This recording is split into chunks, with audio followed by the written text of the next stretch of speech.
again, as I mentioned, I just really couldn't let this series go by without talking a little bit more about love. And I would like to think that each worship service I've ever done in my entire life has always been about love. But I really wanted to make sure to focus a little bit on this word malice. Again, this basic idea of this series is a designed series from Worship Design Studio, and then I have taken things and changed things around. But this is one of their slides, and I really liked the title, so I kept it as well. But malice towards none. So malice is not a word that we use very often. I wouldn't imagine. It means to desire to cause pain or injury or distress another. Now again, I'm assuming that we all kind of know what malice is, but I just thought it was interesting and important for us to really look at that definition. Malice, Webster says, desire to cause pain, injury, or distress to another. Not causing pain or injury or distress by accident, but intent, desire. The intent to commit an unlawful act or cause harm without legal justification or excuse. So malicious and malevolent are both close in meaning, but they're not quite the same, right? Both refer to ill will that desires to see someone else suffer. But while malevolent suggests deep and lasting dislike, malicious usually means petty and spiteful. So sometimes we'll see, oh, that was so malicious, those people threw a baseball through the window of the church, right? So maybe they may take pleasure, like vandals will maybe take pleasure in destroying, defacing property, but they usually maybe don't truly hate the owners, right? If you're going to just be a malicious vandal, you're not necessarily going to even know who it is. It's not necessarily personal. It's just that you take pleasure in having someone else suffer. You don't care who it is. But malice is a little bit more specific towards a person. Malice is different. It's the intention or desire to hurt someone else.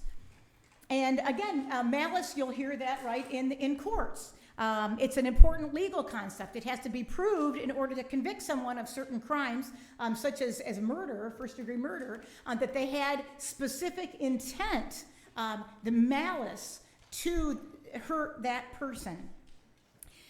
So we look at that word, it's pretty much an opposite word, right, to the word love and all the various love words that we see in our scriptures.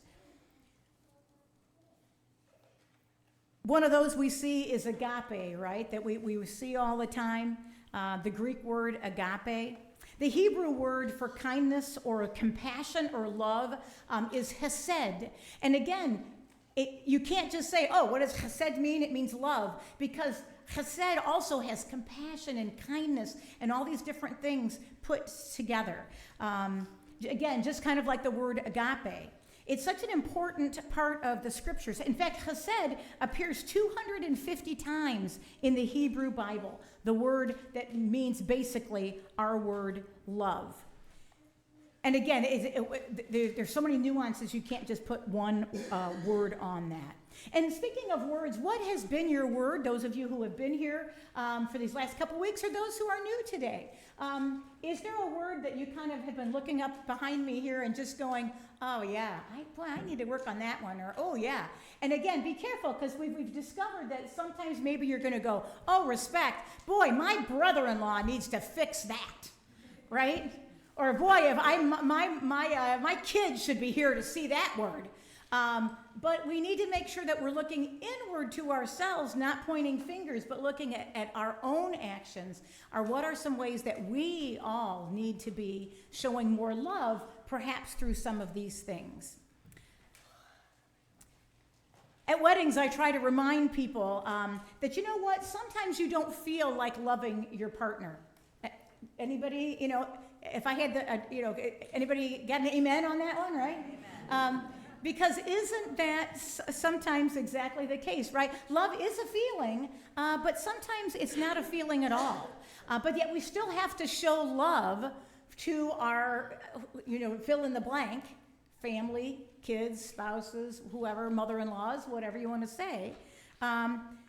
Even if we really don't at that moment love them, if there's something that they're doing or saying that we don't agree with, we still have to have that dogged determination to help them and care for them and to bless them in the way that we live.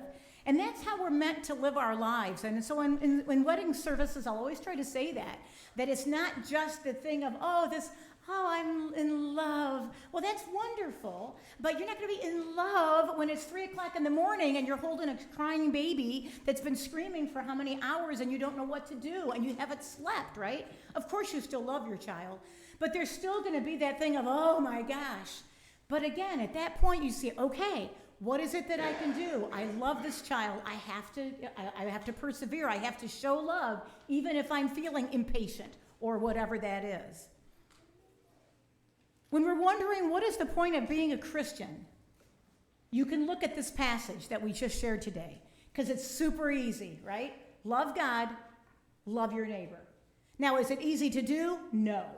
But it's pretty easy to remember. What should I be doing right now instead of just typing these hateful words on Facebook, or just letting loose on the phone, or just gossiping about someone and saying the meanest things I can to someone who I know is going to share with them? Love God, love your neighbor.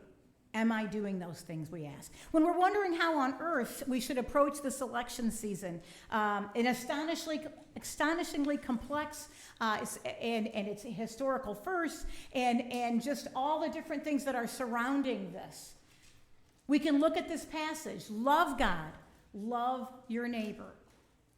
It's kind of like, what would Jesus do when it comes to politics? And when it comes to every aspect of our lives.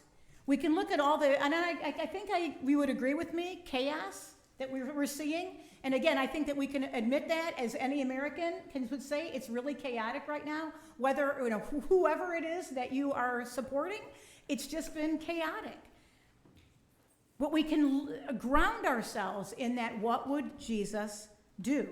We can pay attention to all of it and not jump in and join it, right?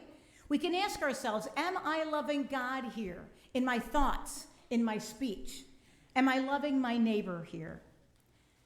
Because we know, again, on the day after election, again, talking very politically right now, but again, you can put this for any other aspect in your life. There's a big meeting at work, and you know that there's going to be people that are going to be on both sides of what's going to happen at this work meeting, or it's in your home. No matter what happens, there's going to be a side that wins and a side that loses, a side that gets what they wanted, a side that doesn't get what they wanted. So we have to recognize that as Christians, those results matter far less than whether or not we are living into the greatest commandment that Jesus gave us. So my challenge to you is, can we hold fast to these commandments? Even if we feel abandoned by God, even if we are frustrated, how can people believe this or feel this way? That we can be not perceiving others as the enemy, they won. But how is it that we are all human beings? We are all God's people, not red people, not blue people, but God's people. How is it that we can show love to each other moving forward? God doesn't care how right we are nearly as much as he cares about how much we love. And so I pray that we will focus on that in these next weeks, in these next months, in these next years, in our next lifetime. Love each other. May it be so. Amen.